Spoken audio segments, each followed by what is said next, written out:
Welcome, welcome. We are so happy to have you all joining us today for a fantastic webinar that we're all very excited about. I am very pleased to hand it over to our host and moderator, Alistair Rennie, CEO of Totango. Thanks, Karen, and welcome everybody. This is a conversation that I am genuinely super excited about. It could not be more timely. It's just hard for anyone to have missed the Cambrian explosion of technology and ideas and changes happening right now in the world of AI. And it's also hard not to be impacted by not just the scope of the change, but the pace. I mean, every 2 weeks, it feels like we're dealing with kind of a new game. And we think this is a really important discussion for the entire CS community to think about from a bunch of different angles. What does it mean in terms of how to be more effective at CS, but how does it also impact culture, people? And what does it mean about doing it safely? I mean, I think there's certainly been a lot of discussion in the media about, what's a safe and appropriate use of AI in lots of different business contexts. So we are really, really excited to have this conversation today. And to do that, we are joined by two amazing panelists who I'll introduce now. Zach Anderson is joining us from Jasper.ai, and Zach will explain a little bit about what Jasper does in a second. But Zach is a true CS professional. He leads customer success at Jasper.ai, which has to be a very busy job right now at the rate and pace that Jasper is growing and expanding. But he has experience in multiple SaaS businesses over multiple years at Product Board and at Hootsuite. And I think Zach is just an amazing thinker in the context of CS, and certainly right in the middle of the discussion about what AI and CS means as we go forward. The other person joining us is a colleague of mine from IBM a few years ago, Manoj Saxena. So Manoj is an incredible thinker. He's a multiple time entrepreneur in the software business, building and exiting companies. He was with me at the same time at IBM, and in his role, Manoj was responsible for commercializing some of the Watson technology, sort of post the Jeopardy game. So he has lived the AI world for more than a decade and has a lot of experience. His focus now is how does AI get applied safely and responsibly and ethically? And to that end, he founded the Responsible AI Institute, which we'll talk about, and is working on a new company called Trustwise, which is starting to build services around this. Manoj also teaches at the University of Texas at Austin, has served on the U.S. Federal Reserve Board in Dallas. So just brings a wealth of experience in terms of, both innovation and ethics and responsibility. So gentlemen, welcome, and really looking forward to the conversation today. So Zach, you're first up. Maybe you could start with a little bit of baselining for everybody, and outline, what is generative AI, and put it in context with, for example, how Jasper.ai has been making it available in different industries and different use cases, just to kind of get everybody comfortable with what is it we're talking about here. Yeah, totally. First off, thanks for the warm intro. Make me sound cooler and more interesting than I actually am, but excited for the chat today. So I actually put this question into Jasper and had Jasper actually tell me the response. So this was Jasper's response. Put simply, generative AI is a technology built on large language models that have been trained on an enormous amount of data, and given what the user requests, takes that data and uses it to create something new.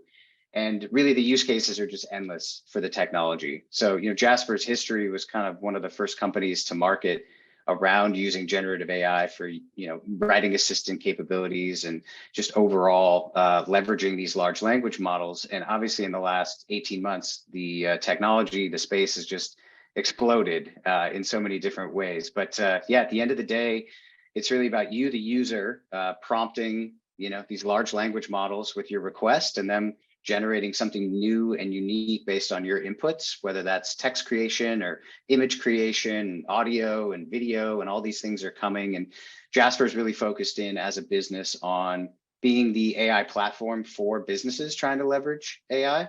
And we've got a real, sort of deep history in helping to serve marketers as well. And so our approach has been, how do we take this really amazing technology and make it practical and applicable to the use cases and the jobs to be done that our customers are actually trying to get done, and how can AI help them get there? That's a great start. And so Manoj, I kind of mentioned earlier, AI is not new to you. You've seen multiple generations of this. So maybe just for folks that are getting their feet wet with AI, where does generative AI kind of fit in the broader spectrum of AI? Where does it kind of fit in the timeline? And why do you think it's become so explosive in its impact so quickly? And what's good about that? And what worries you about that?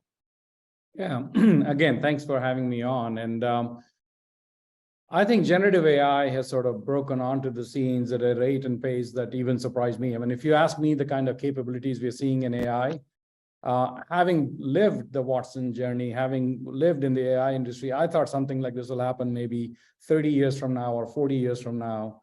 And to watch these capabilities of understanding human languages and being able to generate creative options out of it is what makes AI exciting. So what we are seeing at a big picture level is the shift of AI from essentially classifying the world to say it's a dog or a cat, to now understanding the world, which was, okay, it's a traffic pole or it's a soccer ball, to now generating the world. So this is the most exciting part, where AI, after understanding human language, is now able to work with us as a muse and as a co-creator to be able to come up and generate ideas. So the text and the image and the video part is exciting, but to me, that's only a third of the exciting potential of generative AI. When you go into creating code, when you go into creating applications, we are looking at a whole different range of possibilities that I now believe, having started as a skeptic, I now believe that this phase of generative AI, I call it the shift from .com to .ai, is finally here. And this is going to be bigger than the internet in terms of economic impact, employment impact, commercial impact, societal impact. Not all of it is going to be positive in the interim. It's not going to look pretty getting to where we're going to get to with generative AI. That's sort of my bumper sticker way. I've never been this excited about a technology, and I have not been this concerned about the technology for the near term. And what I think at a big picture level, you asked me what excites me and what concerns me. I think at a big picture level, this is the type of AI that will make us more human. Generative AI, the automation of tasks is just a small part of it.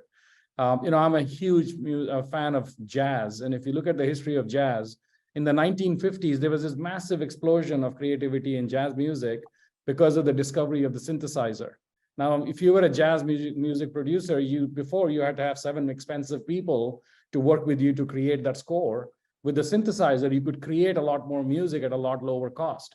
And I look at generative AI as the jazz synthesizer for the human creativity and human possibilities. So I think that's what makes it more exciting in terms of it will eliminate a lot of boring work in enterprises. It will help people get more creative. I also believe it will make us a lot more fairer society, a lot less discriminated. Studies have already shown that AI-driven loans and lending have a lot more degree of fairness than human loans and lending today. So there are things like that, which I think at a core, it's going to transform us. I call it the shift from Homo sapiens to Homo digitalis. This is what's going to happen as a species. I think we're going to get better. The cause for concerns are two or three, but I guess I can write a book on the concerns. But the top 3 ones is there are going to be a lot of disasters on the way. The amount of misinformation is going to explode. If you thought last elections were bad, we haven't seen anything yet in terms of what's coming. Societies are going to be disrupted where we won't know what content to trust and what content to not trust. There will be massive issues in safety where people will apply it in the wrong way. And warfare, autonomous warfare, when you start applying generative AI to it, can really amplify destructive powers. So I'll stop at that, but as you can tell, I'm both excited as well as quite concerned about where this is going to take us. So there's a lot in what you said, and I think it's really important to understand, generative AI is, sometimes it's content, sometimes it's video, sometimes it's workflow, but it's also code. It's going to be, almost anything that can be essentially, written or created. We think we now have a muse. We have an assistant to help us accelerate doing that. And it's exciting. I do agree. I think we're going to see a lot more creativity. I think we're going to see more interesting jobs. I mean, many of the folks in this community have had, long challenges finding the right people or enough people to really scale up and serve their customers. So there's a lot of promise there. And you outlined some of the challenges, and we want to be sort of practical today. So, as we go through the discussion, we're going to try to give everybody some advice on how to, stay on the rails as this gets going and start to think about that. So, our goal here is to be pragmatic too, and help people think about, what are the best ways to get started and avoid some of the rookie errors as this gets going, because it's hard to not participate in this world right now. And to that, Zach, maybe you could start us a little bit down the customer success path. So sure. Working at Jasper, running a CS organization, where should the CS community start thinking about generative AI in the context of all the possibilities of where it could go in CS workflows? Yeah, totally. And I think this is where the kind of daunting part of this comes into play. So, I mean, your question on where to start, I think is the same whether you're a CSM or you're not.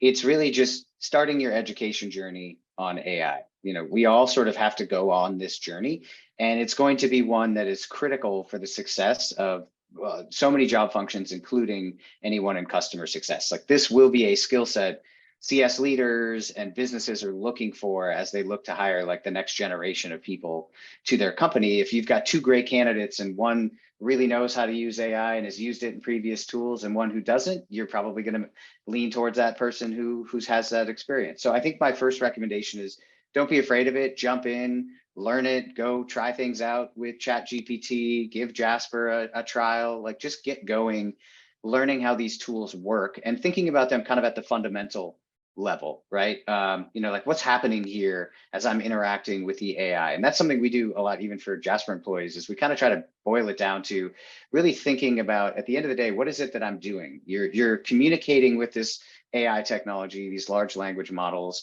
and you're getting a response back from them. And what you get back from them is highly connected to what it is you tell them and how you tell them and what your ask or your prompt is. And you'll hear people start talking about prompt engineering and all kinds of things around this. So my first advice is just to jump in and start the learning process. My second tip would probably be that there's going to be this wave of trying to sort of cram and slam AI into every single thing that we do, whether it's in CS or whether it's in a different business role. And I think that's a misguided approach. I think you should always kind of start in the CS lens with what is our ideal customer experience? Strip away all the, like, we have these teams doing these things and they have these functions. And we do this at every stop I've ever been at from a CS leader perspective. It's just put all that aside. And what is the fundamental ideal customer journey we want our customers to go on? And then you can layer in AI in that process, saying, now, where could AI actually help us do this better, faster, more productive? Where does it not make sense? Where is our human connection and our relationships more important? And so, like so many things in CS, I think you should always start with the ideal customer experience and then layer on which technologies help you get there, whether it's Totango helping us get there, whether it's an AI tool helping us get there. It always comes down to thinking about that ideal customer experience first. And that would be where I would lean in and then dig into that education journey on how can I go learn what I need to about AI to help me execute that part of the customer experience more effectively. I love that, right? Learn it, understand it. It's interesting. I was trying to get my daughter to use it for a school assignment, and it took me 5 minutes to convince her she wasn't cheating. She just needed to cut half an hour out of her workflow to get on to writing her essay. So I do think this learning it thing matters, and then focusing it on where it's going to make a difference on your business, and backing up away from the technology makes a lot of sense. Manoj, you've seen AI applied in lots of different industries, from healthcare through financial services through advertising and consumer. What have you seen as kind of best practices as people start to think about AI in their business, and any lessons from other industries the CS world can take away here? Yeah, I think lot of similar, I think, best practices and mistakes as I see with the first wave of, I call it the classic AI, which was 10 years ago with Watson and stuff. That's when excitement happened. I think the good practices, there were 5 of them that I see as things that people who are getting value out of this are getting more than others that are struggling. Number 1 is starting with AI as a business capability and not a technology. One of the things I tell boards and CEOs is that AI is too strategic to be left to the technologists. You got to really understand the potential and power of it. So one is really understanding it as a business transformation and a business growth capability, not just about algorithms and data and models and MLOps. Number two is starting with the outcomes first rather than data first. There is nothing artificial about AI. The impact on this is very real on human beings. And you really have to see it through a lens of you're making an impact that's going to help or hurt someone's livelihood, someone's education, someone's healthcare, someone's loan ability or dating or whatever you want to call it. So really kind of, I believe that AI in most companies is being looked at the wrong end of the telescope. People are starting with as a data and a feature engineering problem versus a human impact and a business value problem and working back into AI. So that's the second problem that and a good practice that I see. Number third is really sort of, I call it pay for success versus pray for success. So do small projects, in 30 days, 60 days is amazing what can be accomplished versus doing a big bang, 6-month, 18-month project. That's the third part. And fourth is not forgetting about, not making it all about technology, but making it about capacity development, building and bringing your customers as well as your employees along in terms of the art of the possible and building the skills. I mean, Zach talked about prompt engineering. That's going to be like the new Excel macro skill and more, a lot more important than Excel macros. But so capabilities like that and bringing the workforce along on something so exciting and powerful and dangerous.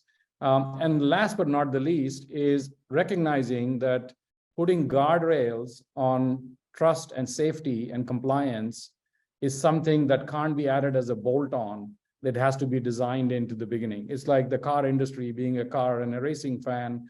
You don't design and build a car and then later on add a bumper to it. You design the crumple zone and the airbags right at the beginning of the car.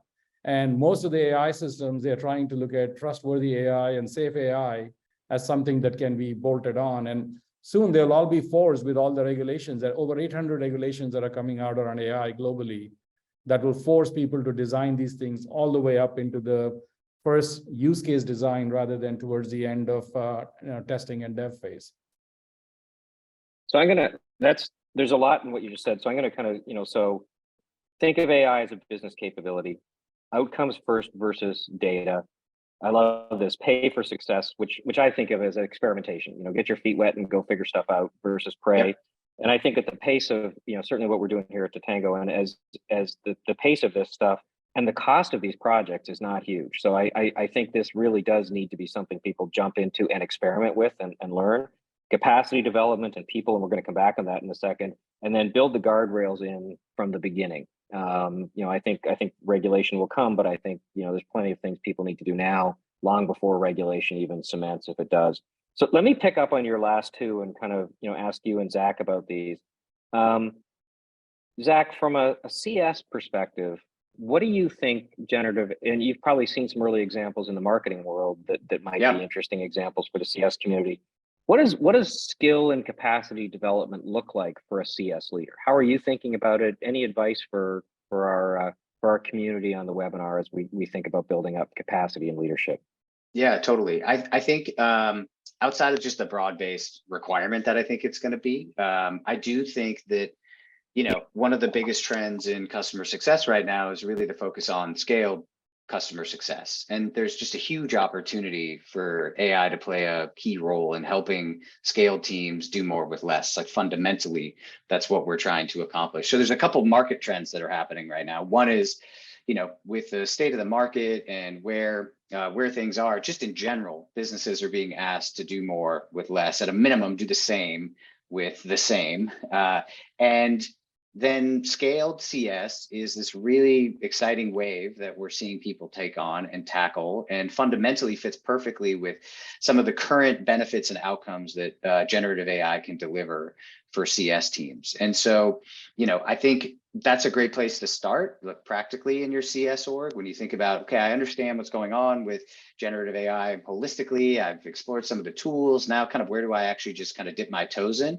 I really like that experience in the scaled CS world as a place to start, because fundamentally you're doing a lot of marketing there, right? You're generating webinar invites, you're generating compelling email campaigns to drive people to, scaled programs. You're generating emails to, drive people back into the application based on a new product launch. These are all things that, AI can absolutely help and sort of superpower your scale team to go execute. And we do that today. You know, we use Jasper inside of Totango to help us write all of our campaign emails across our scale programs, launch a new product. It's all built with Jasper. It just makes that team superpowered at the end of the day. So I think that's an awesome place to start and focus, because it was born out of the concept of building a productive, you know, and engaging marketing-led customer success motion at the end of the day. Yeah, that's very consistent. I mean, when we did our poll of our customer advisory board, not that long ago, top of the list was how do I scale digital CS? And then the next thing we had a discussion as a cab was, you know, a lot of the folks that people have built up are very, very strong on high touch CS. So I mean, critical, and they want them to have more time to spend on that. So can they layer in these kind of tools to help generate the content and the, you know, the programs behind digital scaled CS faster? So I think that makes a ton of sense. An interesting place to start. And then Manoj, let me pick up on the last of yours. And I think this is, you know, a place where, you know, another place for some practical advice for folks. For people just starting this journey, you know, working in a customer success function that's got, you know, lots of data, working on, you know, the external voice of the customer with, you know, sort of the external voice of the business with all their customers. You know, what would you say is kind of the base place to start thinking about guardrails and safety, you know, real practically for folks right now? Yeah, I think this actually has been the focus for the Responsible AI Institute for the last 6 years. Is we've identified 6 dimensions, and we have open sourced and made this. So we aligned this to OECD and IEEE and ISO and looked at all the studies around the world. And it comes down to a basic set of capabilities. There are 6 of them. First of them is explainability. Can your response, for example, even in a generative AI context, are the responses explainable? Can you say why you said what you said? If you denied my loan, can you explain to me why you denied my loan? If you're sending someone 3 days out from a customer service call, can you tell me why? Right. So that notion of explainability is number 1. Number 2 is fairness and bias. How do you explain to me if I have a question that can you explain? And using generative AI, you can say, explain to me like a 4th grader on how this system is fair and not biased. So use generative AI to make generative AI safer. That's what we do at Trustwise AI. Trustwise is using generative AI to create AI guardrails. So we don't build AI, but we make AI safer. So the second part to that is explainability and fairness. The third part to this is accountability. Are you able to have clear accountability? This is where a lot of things are breaking down in companies. No one is clear. AI and ML guys will say, well, my system is not biased. Look, my Gini index is 0.87. And then the risk and compliance person says, well, how does this comply with IFRS rule 17.2? And they say, what is IFRS rule 17.2? Because there is a lack of alignment and lack of accountability across. So the third one is accountability. Fourth one is the entire ability to protect customers. So how do you make sure that customer protection, things like GDPR, CCPA, the new EU Copyright Acts, how do you make sure that customer protection provisions are built into that? And some of them may be general public, others may be contractual. I'm seeing that Verizon would have different contracts with every different healthcare company and telephone companies in terms of how they support those customers. So how do you make sure that contractually your customer service spec, your SLA, is different? And those are built into the guardrails. And last but not the least is business operations. How easy is the system to be integrated and managed into your DevOpsSec processes? So all these 6 together is a simple way to look at your use case. And at the Responsible AI Institute, we have published free tools for it. There are 2 tools we have. One is the AI conformity assessment. Second is an AI certification. And conformity assessment just tells you what it is how conformant you are along these 6 dimensions. Think of it like a spell checker for your use case. And then certification is, think of it like a Moody's or a Fitch bond rating company, where it's a AA or a junk bond. It'll give you some sort of a rating as to how good your AI stacks up. So take the use case, apply the 6 dimensions to it, and take some of these free tools to gauge and see where you stack up. That would be how I would go about it. And I think that's very practical. And you know, it's the Responsible AI Institute is a nonprofit organization, so we will, you know, we'll send out that link and material to folks on the call so they can take advantage of that as a resource. That's a practical place to start. Zach, anything you'd add to that? I'm sure that, in the marketing and copyright world, Jasper started to deal with this. Anything you'd add to that in terms of practical starting places on safety? Yeah, I mean, I think this is the thing we're all sort of learning in real time around these capabilities, right? Which is how do we do this and protect our, I think there's the way Manoj describes it, there's this kind of like larger existential AI safety and security. If we bring that kind of into the business world a little bit more, I don't know if some of you have seen, but like Samsung recently even was talking about the risk of their proprietary information being shared in the large language models, which has a real security and privacy risk for their business. And so I think everybody's kind of learning on the fly right now about what is the best practice here. I think that's why kind of thinking about your strategy first and then thinking about the technology secondary. If you just jump headfirst into the technology, you might find yourself in some dangerous situations given the way some of those things are working. So I think, where we're seeing most of our customers is one, them just trying to get an understanding of how's the data get used, in which ways, and sort of basic stuff like any application that you're purchasing for your business. I think you have to think through some of those things. And then, I think it gets down to how is my personal information or my customer's personal information being used and leveraged is, I'm certain Nike doesn't want their amazing brand capabilities being built into a large language model that then lets Adidas go use the exact same methodology to develop their marketing and advertising, right?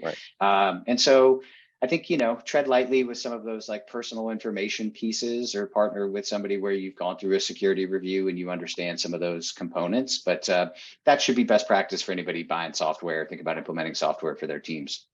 I mean, very practically, that's why we chose to partner with Jasper, because we know it's a much more controlled, managed, adult supervised playground for some of this, or environment for some of this work versus, the open internet. And, we're really, really pleased about that.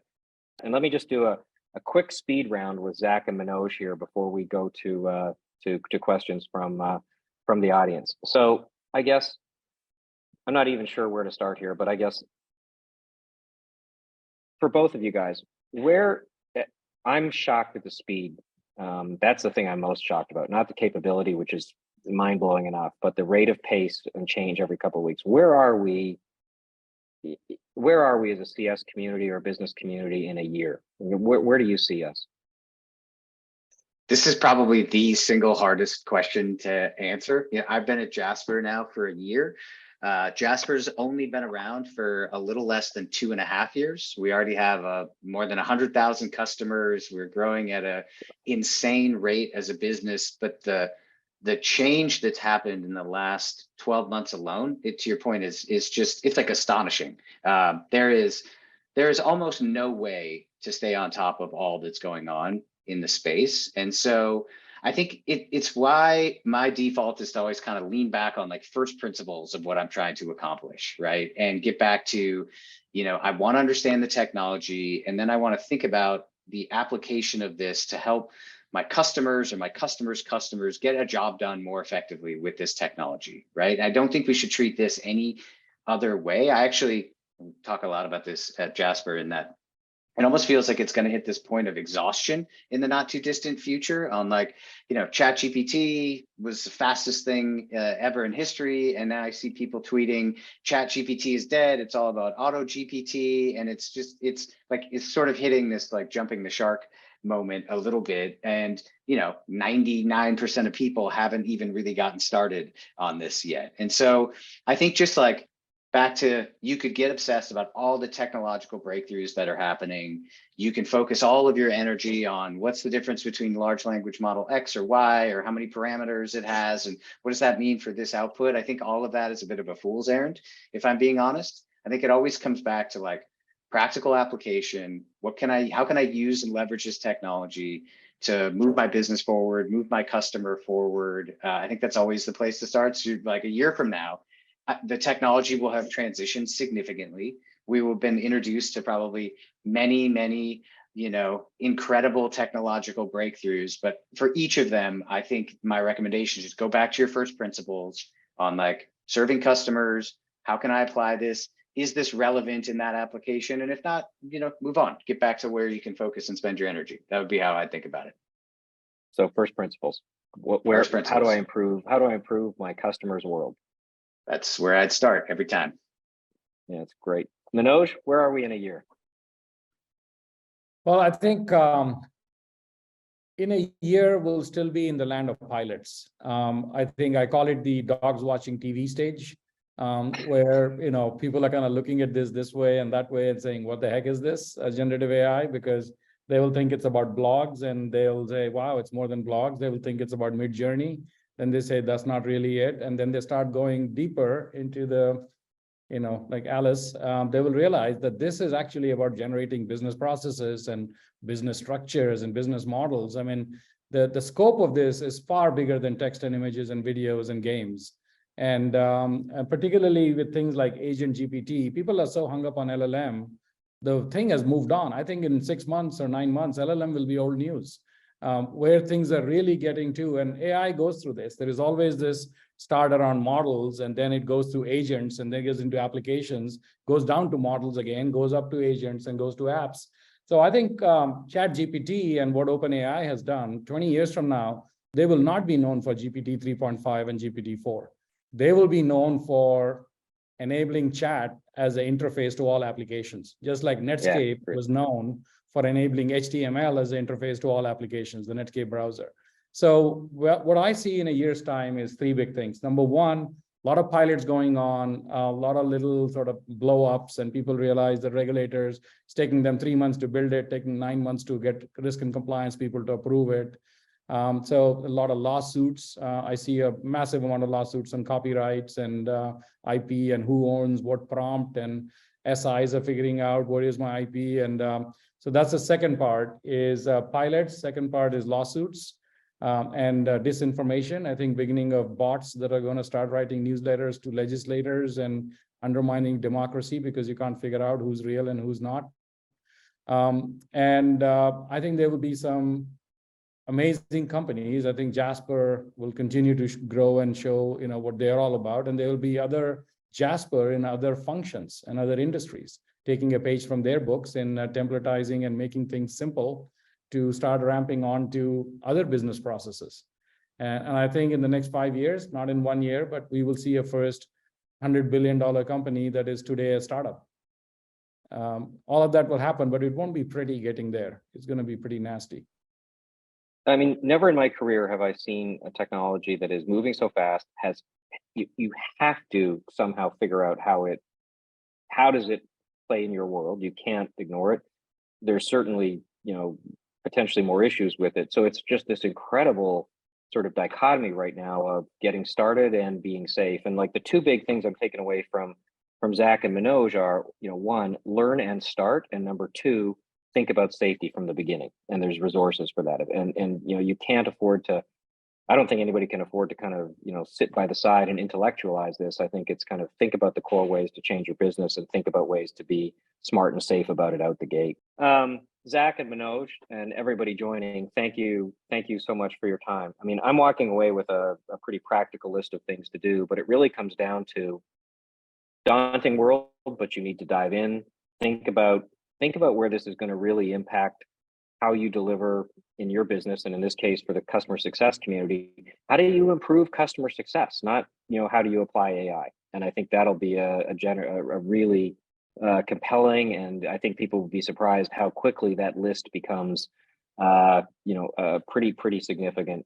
And then there are resources. The security and safety problem is not hopeless. There are models and there are best practices and there are ways to get started that can help people take a reasonable shot at this and do the right things out the gate, which we want people to take advantage of now as they go through this world of pilots. And I just love this pay for success versus pray for success. And I will say, kind of working in the software industry, I am shocked how quickly some of this work can be done. I mean, this is not even sort of agile productivity in a SaaS world. This is a different level of experimentation and dive right in. So Zach, thank you so much for your perspective and the partnership with Jasper. Manoj, thank you for your perspective and wisdom and the work you're doing on ethical AI. I think it's really important for not only the CS world, but for the overall industry and for the world. So thank you so much. And for those that joined us, thank you. Hopefully this was useful. We are living in a very interesting time, and I think as a community, we can make sure we